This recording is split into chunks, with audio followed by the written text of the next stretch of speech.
kwa siku aliyetuumba amekupa mapigo 70 mpaka 75 kwa dakika. Kwa hiyo kwa siku nzima mapigo yako ya moyo yako karibu 110,000 hivi, 120,000. Ukiwa na umri wa miaka hiyo 60 hapo.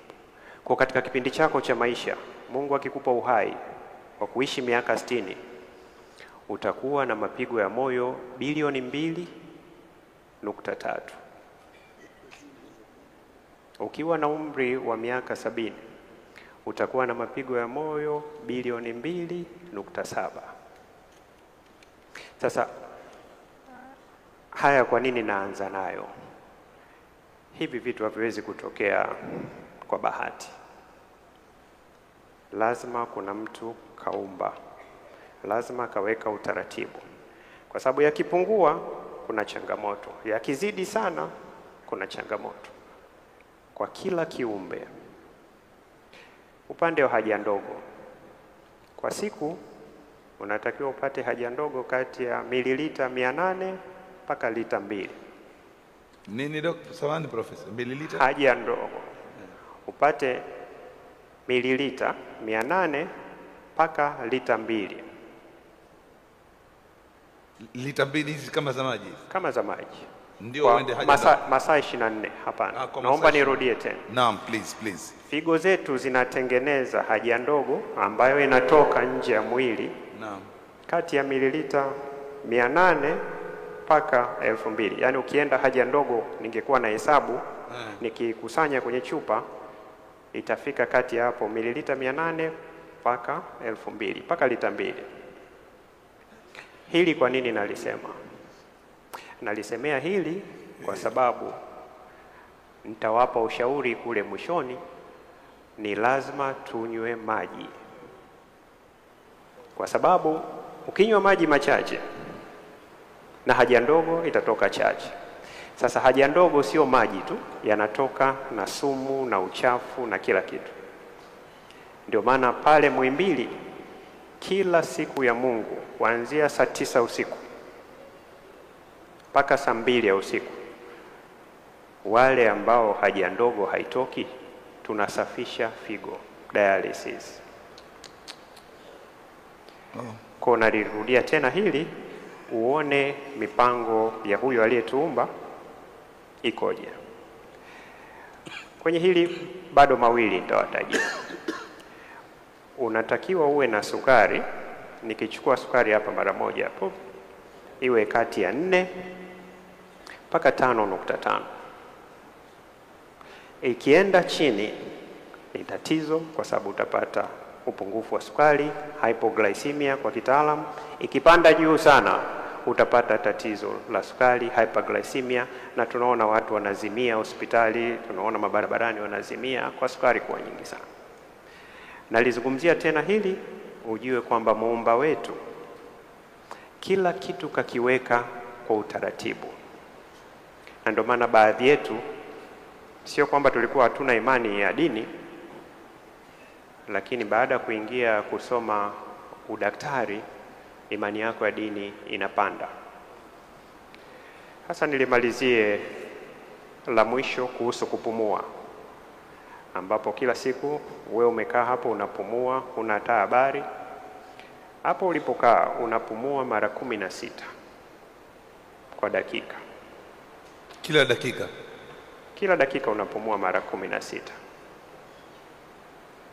Kwa hiyo ukihesabu kwa lisaa zima, ukija kuhesabu kwa uhai wako, utapumua mara milioni 500.5. Sallu ala nabi. Kwa hivi ni vitu ni muhimu sana ndugu zangu Waislamu, kwa sababu hivyo ndio vitu kwa kawaida kwako na mimi vinachotufanya kuambiwa huyu mgonjwa, huyu mzima, kwa sababu chochote kitachotoka nje ya huo mstari, wewe afya yako inakuwa sio sawa sawa. Sasa Sheikh Abasi hapa amewatajia magonjwa sio kuambukiza. Sasa mimi naomba niwape listi kamili, lakini leo tutachagua machache kwa sababu ya muda.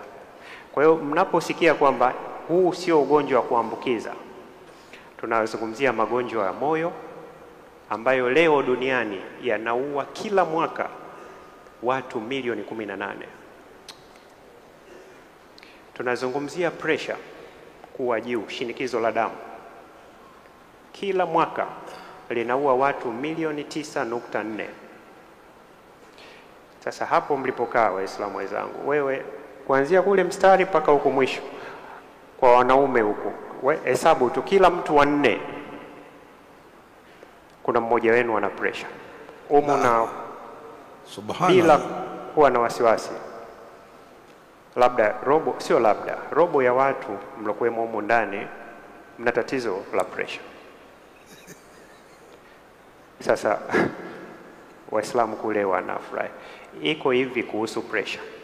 Kuna wale wanao pressure wanaijua, kuna wale wanao pressure hawaijui, kwa sababu hatuna desturi ya kwenda kupima afya zetu.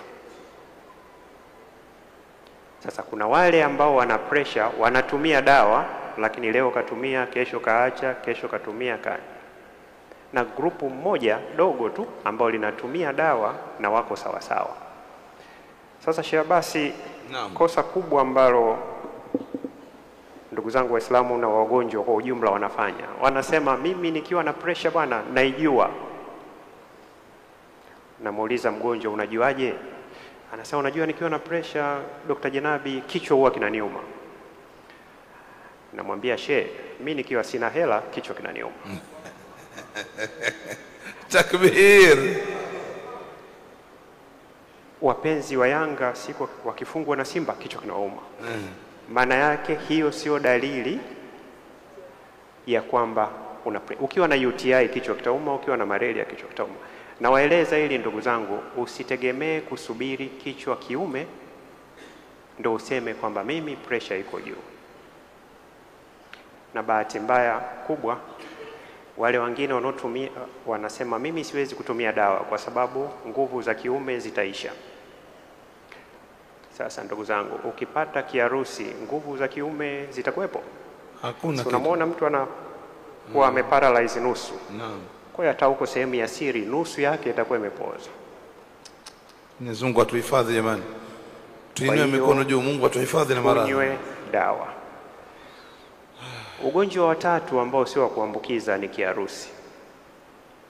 Kila mwaka kiharusi kinaua watu milioni 6.5.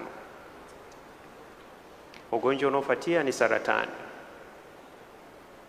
Saratani inaua watu milioni 9.6 kila mwaka.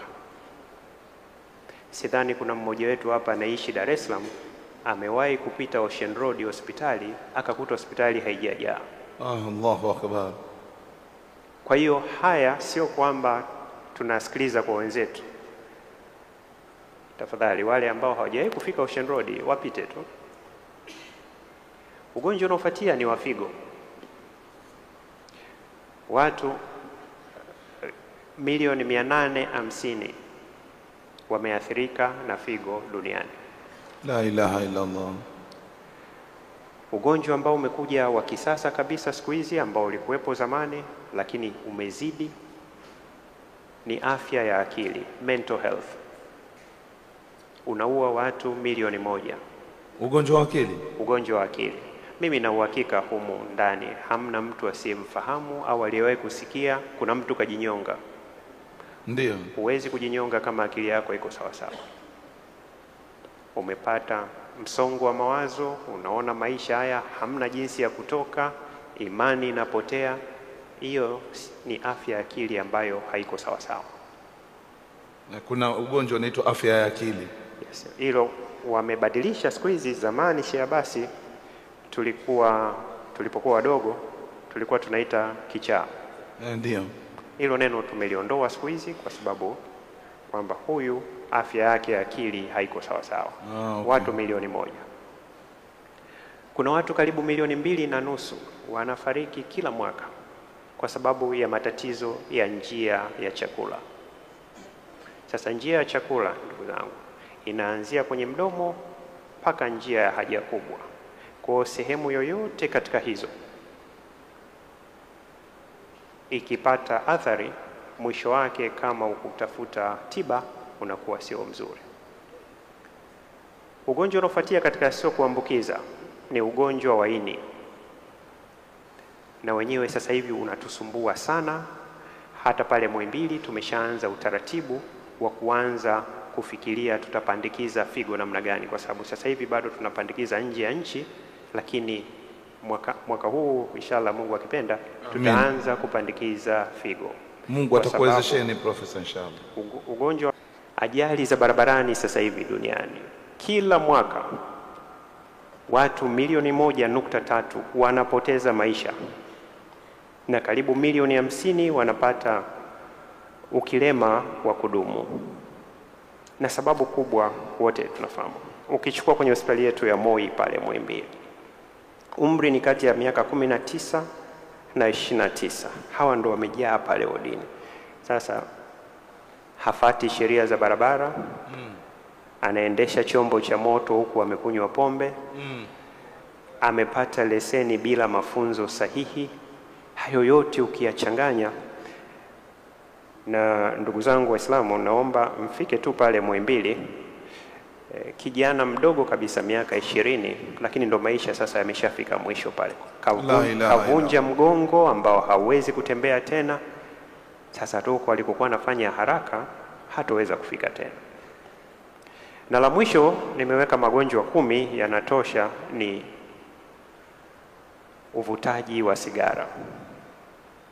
Baadhi yetu hapa, ndugu zangu Waislamu,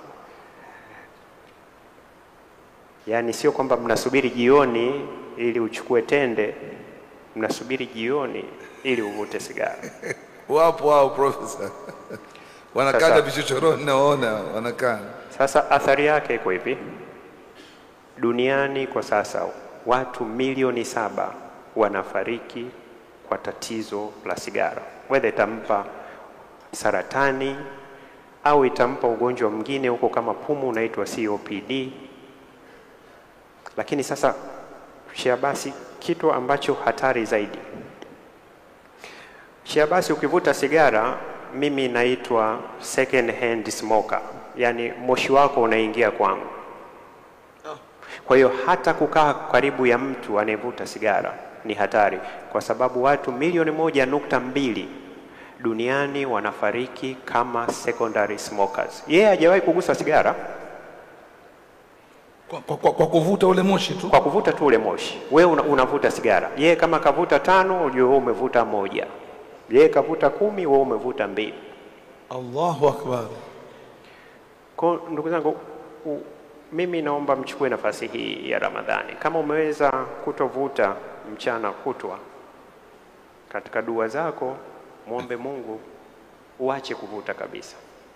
Kwa hiyo Profesa, sorry na interfere lecture kidogo, lakini kwa ajili ya kutia uzito hili jambo, majumbani unawashauri nini Profesa?